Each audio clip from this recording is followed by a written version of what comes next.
Namaste and welcome to Pods by PEI, a policy discussion series brought to you by Policy Entrepreneursing. My name is Hriday Sapkota.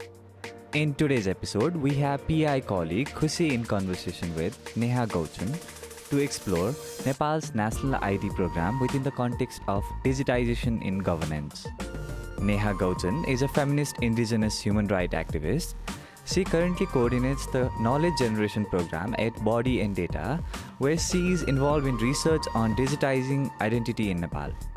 Previously, she worked in the field of digital rights with a primary focus on children. Neha has a master's degree in human rights and democratization from Manila University, Philippines. Khushi and Neha trace the development of National ID program, highlighting key actors and events that have come under scrutiny. The two then evaluate risks and vulnerabilities in the project and digitization of governance in general, with a particular focus on inclusion, data security, data justice, and tech solutionism. We hope you enjoy the conversation.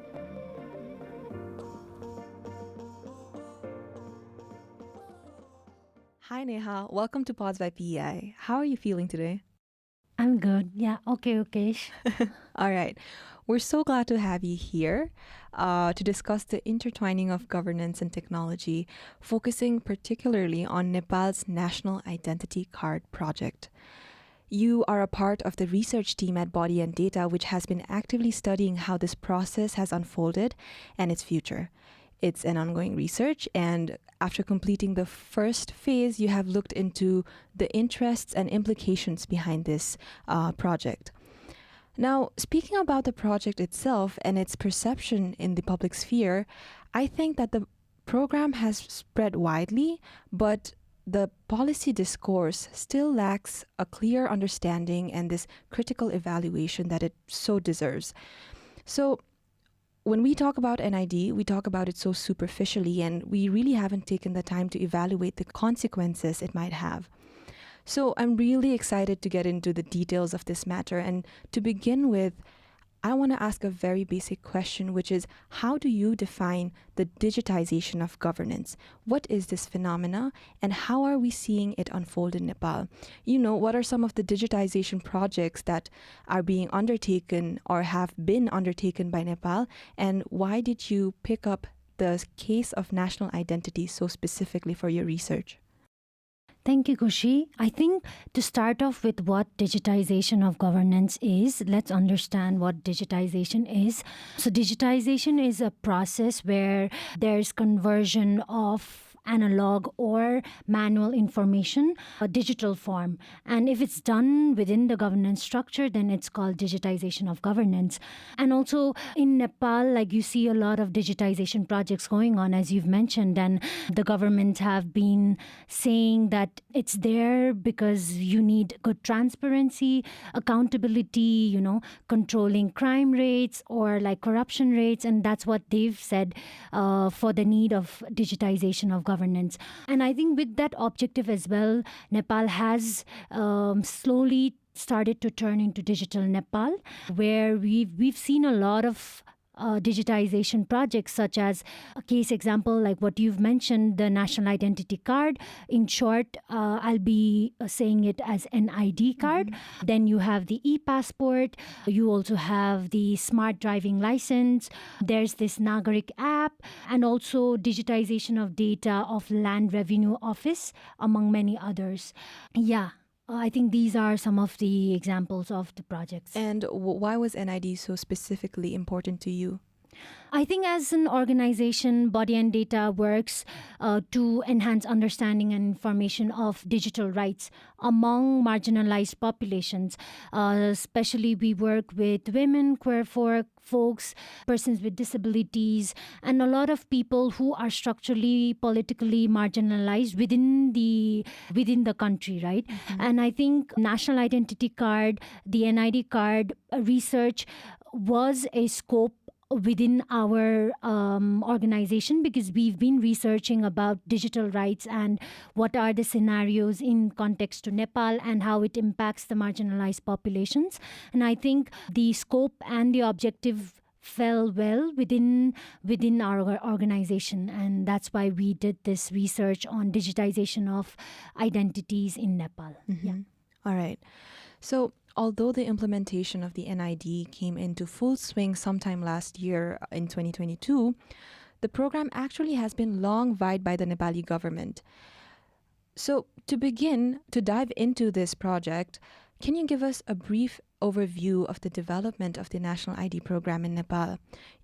Underlining when this project started and what are the different events that delayed its path to the full fruition that we see today?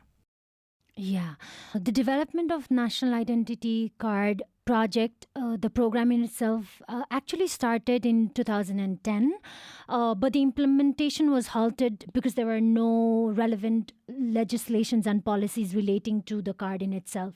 And it was only in 2015, after the promulgation of Constitution of Nepal, where the Department of Civil Registration started to develop information management system for data storage.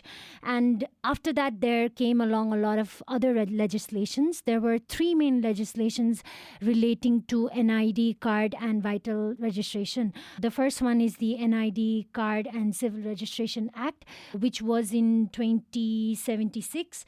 Then it was the regulation, which was in 2077. And then the procedures relating to the card, which was in 2077. So you can see, like, without proper legislations, the implementation was in halt, and so the program in itself did not start right away in 2010. And we will come back to the start of the program because there have been quite some contestations around that. But for now, I want to focus on something very basic, but I think this is something that most of us don't know, which is the process of creation of the NID. And when I'm talking about the process, I mean the back-end processing. What journey does the data travel from its first collection to the final electronic card that we receive? As you do this, maybe you can also list the key actors involved in ushering and running such a program, and particularly in Nepal, what groups and individuals have been at the forefront in this? That's very interesting, because, like, as you were saying, what's the overall process of the data? To be very honest, we don't know. Because, like, we don't know where our data is going, right? The biometric data, which is like a personal and sensitive data of an individual, the process is not there. I mean to say, like, the process in itself is unknown to the individuals. I think there are some information within the government as well about the data process, but, like, we don't know where the data is going. We just know that a French company called Idemia has that data.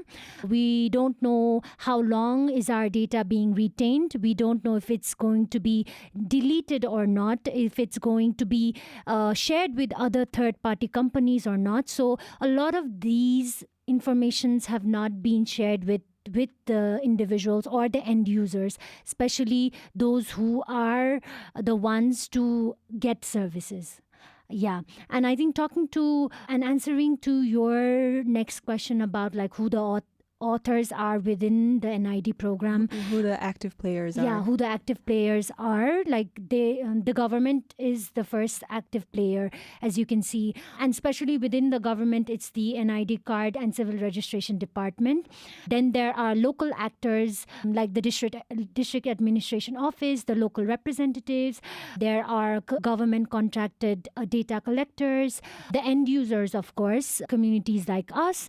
And I think I think we should not miss out the tech companies and the multilateral companies such as the Asian Development Bank and the World Bank as well, who are, like, actively playing a role in the implementation of NID in Nepal. That's very interesting.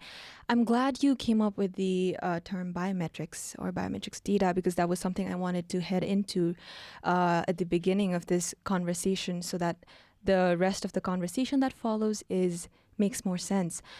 But to begin with, Nepal is definitely not the first country to digitize. In fact, this effort in digitizing nationality mechanisms began way earlier in the century.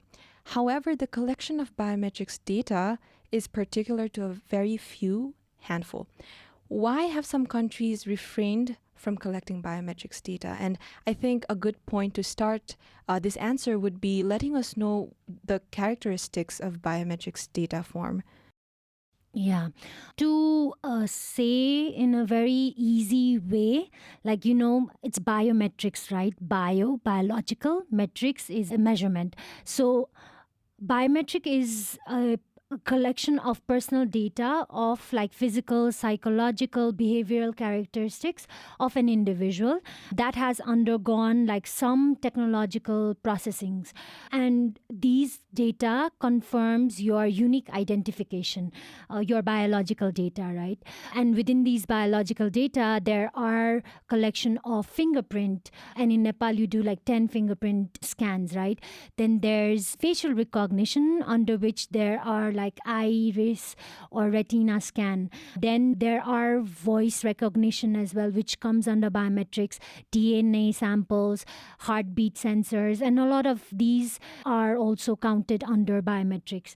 And these biometric data are captured digitally for identification and later for verification. So talking about like why some countries are refraining to use biometrics data within the national identity program, we actually placed like Nepal within the global scenario and kind of compared the trend between global north and global south.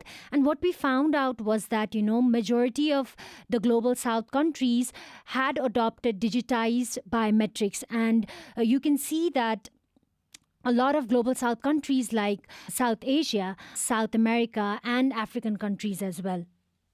And I think the biometric system in itself depends on the centralized data, right? Where you store, process, and manage the data of massive individuals, their personal and sensitive data.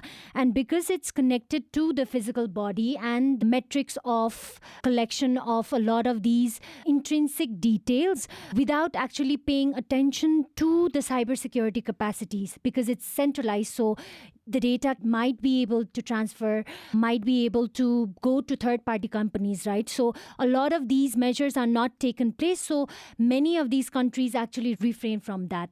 And to really look into why Nepal has been like running towards this is also very interesting, because what we found out during our research is also that, there has been rush in digitization of identities, especially in case of Nepal, is because there are multiple reasons. One is, as I was mentioning earlier, that it's connected to the public welfare and delivery of services, right?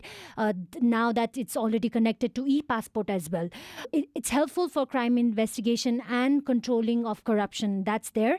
But also, interestingly, the multilateral companies have been pushing these agenda of like technology as a solution for a lot of these socio-cultural problems in Nepal. And rather than NID as a concept, as a program coming from the needs of local people, we can also see that actually it's coming from the outside sources like these companies or tech giants who see a lot of profit for pushing this agenda forward in Nepal. Yeah. And I think it also feeds into your argument that the fact that the countries that have collected or adopted biometrics collection as a form of identity, digitizing identity, typically have very low digital literacy rates, right? So that's a very ironic trend to be observing. And certainly a lot of very intriguing aspects have come up in your answer, and I think we can sort of elaborate on them as we head on to evaluate the risks and vulnerabilities associated with this project. You mentioned early on in this conversation, and it has been coming up time and again, that one of the flags that the government waves in support of the NID project is its capacity to uphold the tenets of good governance, like transparency, efficiency, inclusion. However, many steps of the implementation process of the project have come under fire for doing the exact opposite. For instance, the program is especially criticized for insufficient tender processes, as a result of which it ultimately violated the Public Procurement Act. So, Neha, how do you find the project has deviated from its initial goals of upholding good governance? Oh.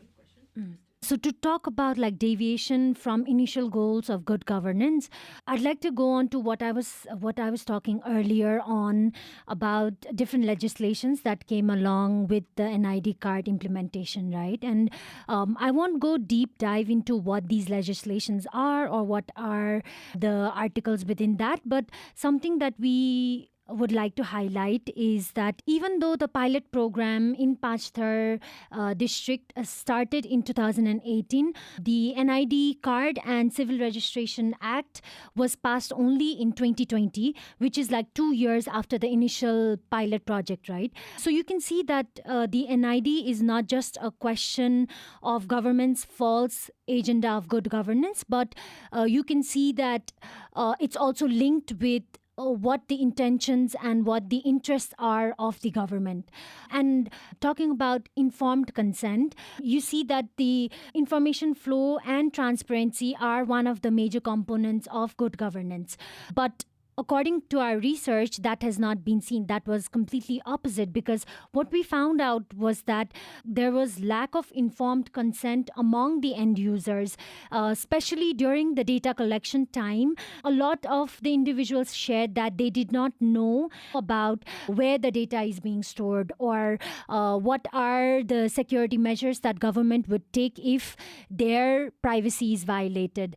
And there were also like inadequate information dissemination where about NID's usage, or like people even didn't know about like whether the card in itself is being used for other services. Like I was talking about like the centralization of database and its connection with the other services, right? End users were unaware of that, and also implications of what if the data would be leaked. So a lot of these informations were not transparent from the government side to the communities, which shows that there's been a deviation by the government with regards to transparency and good governance.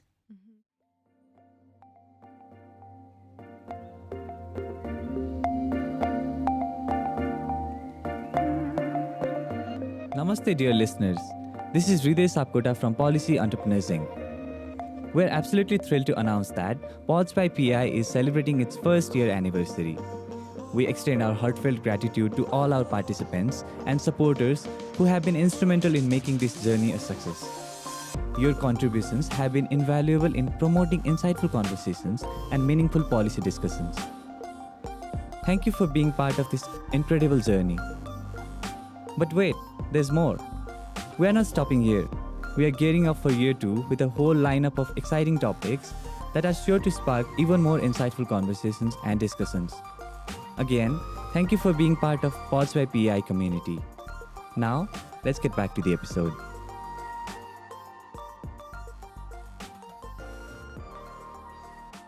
And what about the process of collecting those biometrics themselves? Is it foolproof? Is the government being able to bring in groups that were previously outcasted like it claimed to, or are there deficiencies of its own in this process that set out to exclude a whole new group? I think what we know is that, the NID program in itself has been exclusionary by design. There's been instances where a lot of groups, especially marginalized and vulnerable populations, have been further marginalized because of this technology, because of this program in itself. We had interviewed with persons with disabilities where we found out that an individual, a person with disability who had physical disability, shared that they had difficulty going to the registration center itself because it was placed in the first floor, and they were unable to reach there, right? And then you see like there's a lot of probability of complications that arises with such a technology because, for example, person with disability, especially with visual disabilities, they are not able to capture their eye retina or iris scan, or for example, people who are engaged in agricultural work like farmers weren't able to give their fingerprint scan because it was detected as damaged or unreadable. So you can see that from the very start, within its implementation phase, a lot of people have been excluded. And when you connect the service, the system with the service, these are the very people who are not able to access. So the NID program in itself is not accessible for a lot of individuals. I'd also like to add on to an information which is very striking, is that what we found out was in the law, which is the NID Card Registration Act, there's no requirement of citizenship card in order to make the NID. But in practice, it's been the complete opposite. So you can see, like, along with the requirement of citizenship card, there has been a lot of other pre-required documents necessary for NID in practice. I'm talking about in practice, which is not in the law, right? So a lot of internal migrants or like stateless citizens were not able to make the card because they did not have required documents.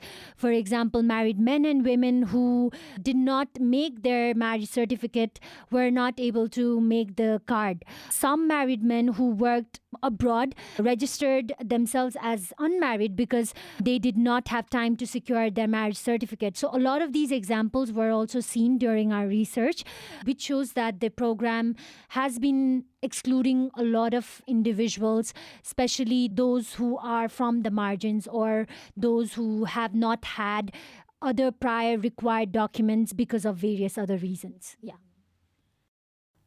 I'd like to work on this particular answer further by joining the idea of the rhetorics that are being promoted behind this program.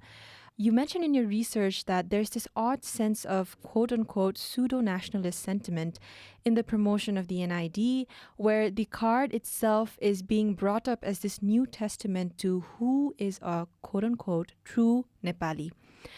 Can you elaborate on this rhetoric and what sort of anxiety or other troubles that it may create for the people who cannot access them?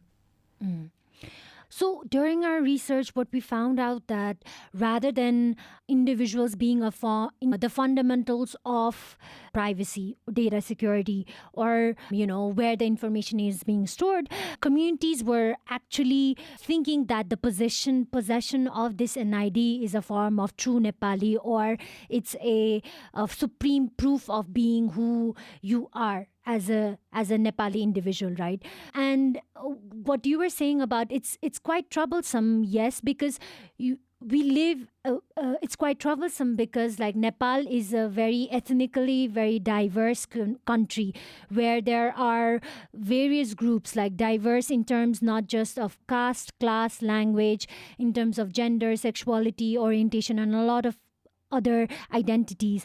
You see a lot of othering happens between various ethnic communities, and we know that especially Madhes communities, those who live in the lower Tarai belt of Nepal, have been socially and systematically discriminated by the hill people or people who are lighter skinned, right?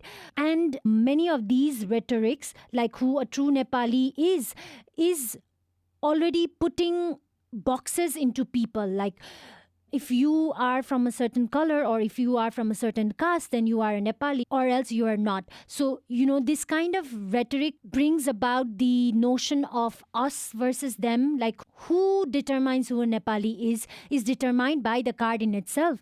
And as I was mentioning earlier, there are a lot of stateless citizens who do not have citizenship card. So they are already excluded, or they are already put away from accessing the NID card. So this ethnic narrative of, Nepaliness and, all of these brings a lot of biases, brings a lot of prejudices. And I think that's something that we wanted to highlight in our paper as well. Yeah.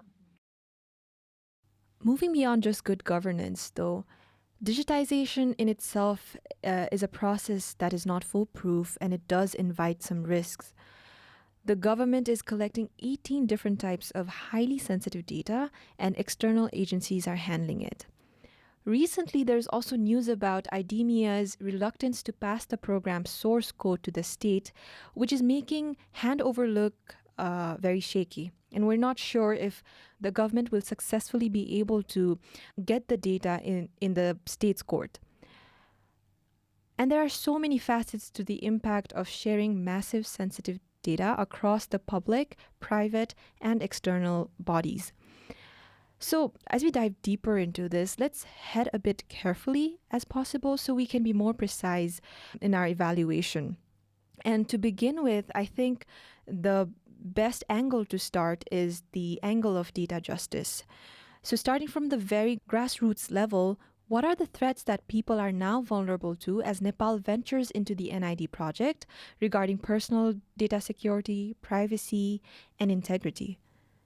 So, digital privacy, information security, like as you were mentioning, are the fundamental concepts linked to NID, right?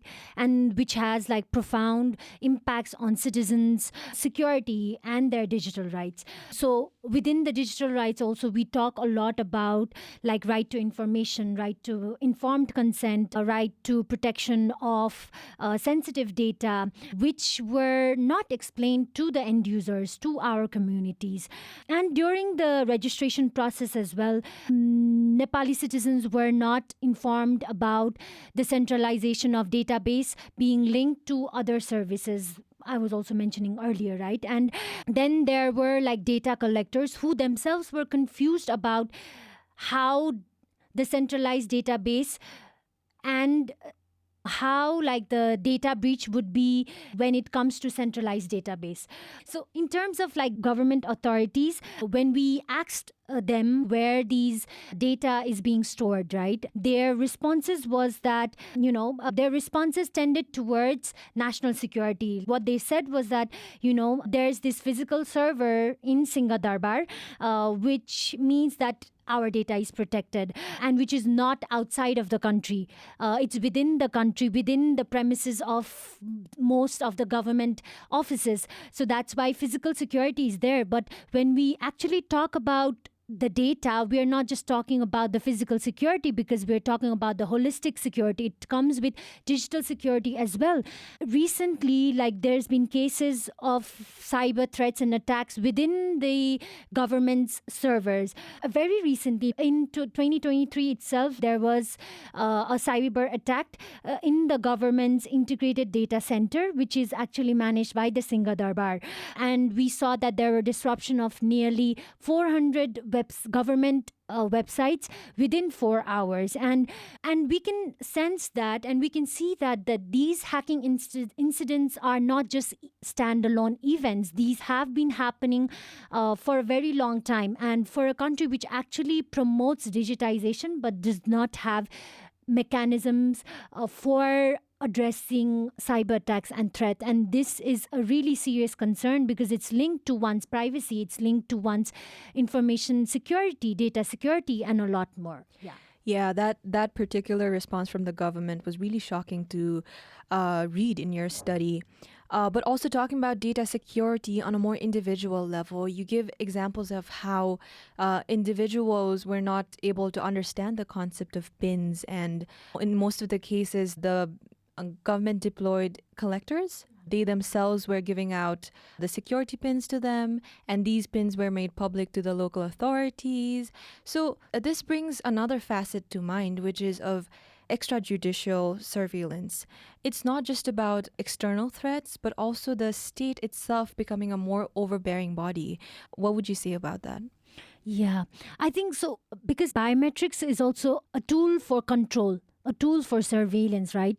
And there's been actually cases from our studies. We've also kind of looked into like what are some of the instances of biometric data collection and its impact on citizens in different other countries. And we saw that in Kenya, that data stored for one purpose was actually used for other purposes.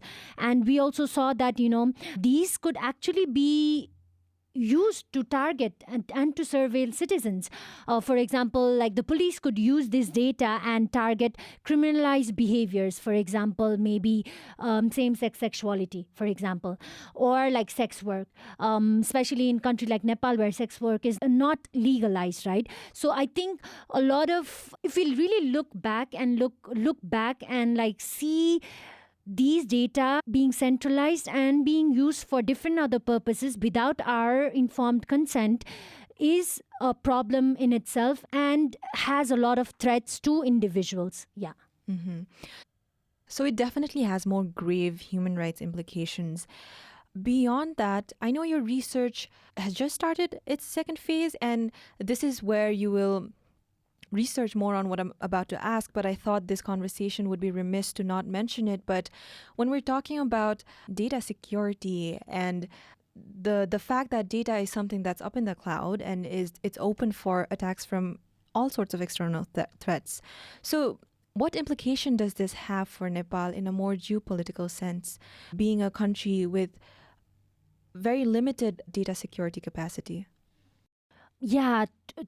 So so this particular angle to like political economy and geopolitical scenario is actually being covered in the second phase of our research. So I think it would be good if we can if we can talk about this more in the dissemination of our second phase, which is actually happening within the end of this year. So yeah. I think we've had an incredibly rich conversation today, but it's also quite sad to think about. Often, when we talk about technology, we look at it with a lot of excitement. We are excited to see what problems it's going to solve for us, and we are so ready to believe that it will solve all our problems for us. But with this discussion so far, I'm not feeling so positively about technology anymore, especially in the sphere of governance. So, looking back at everything we've discussed and reevaluating not just the NID, but also digitizing governance, I want to ask, if we were able to take a step back and reconsider this, what are the changes in perspective that we need in our approach? Can you maybe summarize the aspects that we've missed out in our approach to a policy, to a digitizing policy that involves something as sensitive as nationality and as novel as digitizing in governance? I think digitizing identities, digitizing governance, we need to look at a very holistic level, especially catering to Nepal's context, because we're a very social, politically, culturally diverse country. And digitizing identities means it's connected to our body, it's connected to who we are as a person, right? Our bodies hold a lot of these data which are like quantifiers, which are like numerical data, but then it's linked to our existence, it's linked to our sense of self, who we are as a person, what our identities are, for example, what our identities are, and also our intersectional identities. For example, like I identify as a woman, but also I identify as an indigenous woman, right? And then some other person might identify themselves as a person with disability, like a queer woman, or a sex worker. Like it's linked with a lot of these minute identifiers, and it's really critical to individuals' privacy. It's critical to their bodily autonomy and overall human rights and digital rights. And so when we talk about like data breach, or when we talk about like misuse of technology, or or selling of our data, our of these minute identifiable data to the third party companies without our own consent, this is a direct violation of our right, of our right to agency to hold that data. It's an attack to our identity and our bodies. So when there's this lack of measurements to protect our data, it shows that government is not respecting our privacy, it's not respecting our identities. And I think it becomes very important that we bring those data back to our bodies, because we are the ones to safeguard our own data. We should have that agency, because we are the ones to get those services, right? And we should be able to determine where that data goes, how long that data should be retained, in what purposes can that data be used. Yeah. And as you were mentioning about how we are being pessimistic about technology, and it's coming from a very genuine side of it, because we as digital rights organizations have been feeling that for a very long time as well, because technology is not the only solution. Like, the idea that governments have about tech solutionism to all these problems in our society comes from a very narrow centered approach. So what we should understand is that technology is not the end goal, but it may be the means to solution, or like means to addressing our problems. So before diving into technology and bestowing all our responsibility to that, we should first understand that we should first understand our social, political, cultural context, and include those who are marginalized to have their own agency in determining what they want, and in determining the technology that they want. I think that was an amazing explanation to what an alternative, more holistic approach to technology, especially in governance, can be. And I think that's a great way to end our episode too. But before we go, is there anything else you want to share? Yeah, so I'd like to share about our NID research, which is going to be published end of this year. So the first phase of the research has been completed already, and the second phase is in its finalization stage. So you can anticipate that within the end of this year. So anyone listening to the podcast, you're invited, or like you can head on to our website bodyanddata.org to get to know more about what work we do, what programs that we conduct. And yeah, we'd like to have you all know more about digital rights in the context of Nepal. Yeah, and it's definitely a great resource. I personally had a great time learning about this issue, and we're so glad to have you here. Thanks for sharing your time and your knowledge with us. Thank you so much. Thank you. All the best for your future endeavors.